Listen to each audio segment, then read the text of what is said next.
The highest rung of what's possible is far beyond the world you can see. Trevor Noah. We can only make a choice if we have a choice. Virginia Satir. I heard these two quotations the same day and in unusual circumstances, and it really helped me see implications for us as individuals, for our communication and understanding, and for populations as a whole. Let's start with something simple, individuals. Often we limit ourselves in terms of what choices we have available because of our beliefs. We believe our beliefs are true. We don't see how our beliefs are just a snapshot in time that can evolve as our experiences change.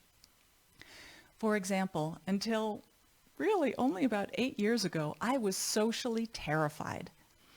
Because of this, I limited myself in terms of who I would introduce myself, strike up conversations with, what type of events I would attend.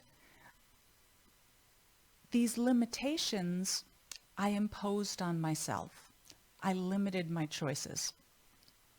Moving on to communication, these beliefs and our experiences create filters through how we perceive what other people are saying, what's being communicated, and what we communicate.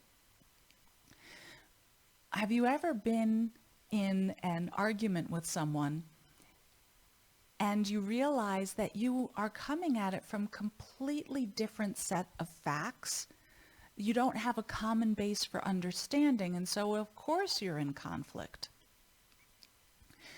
Organizations understand the importance of having a broad experience base, a broad set of individuals on teams, diverse teams, leaders who are familiar with many different aspects of the organization and customer base, because the broader our experience becomes, the more easy it is for us to understand, to see opportunities, to identify needs.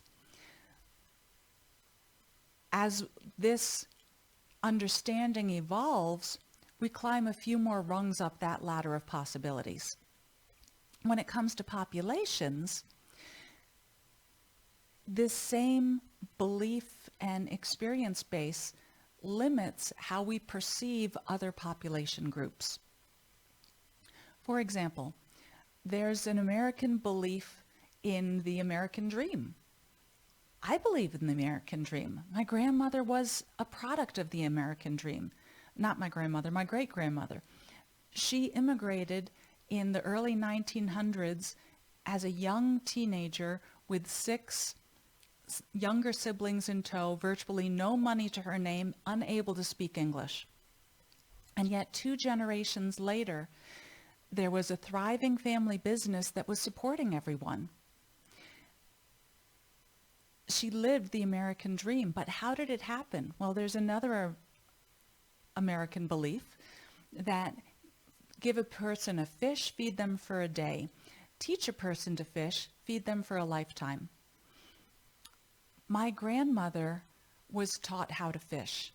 As a young Jewish woman coming to this country, the Jewish community welcomed her. They supported her. They gave her money to eat. They provided her the fishing pole of resources. They provided her the learning of how do you move from one city to another? How do you build a business? How do you understand how things work in the United States?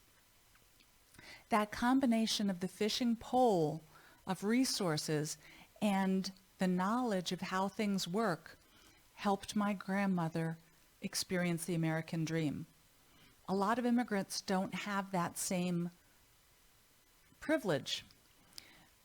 Take the Hmong society. They started immigrating to the United States after the Vietnam War. The Hmong don't have a written language. They don't have literacy. They have spoken language, but nothing written. Imagine coming to the United States and having to learn how to read when your parents don't even have a concept of it. You're dependent on everyone else. No parents reading you books at bedtime. Everything you're trying to learn completely through school. It's a very different starting point than my grandmother had. I wish I had some deep insight, but what I do have is a greater awareness of where my limitations have been, how my perception of reality has impacted how I perceive different population groups. And this is all a result of Trevor Noah's wonderful autobiography, Born a Crime.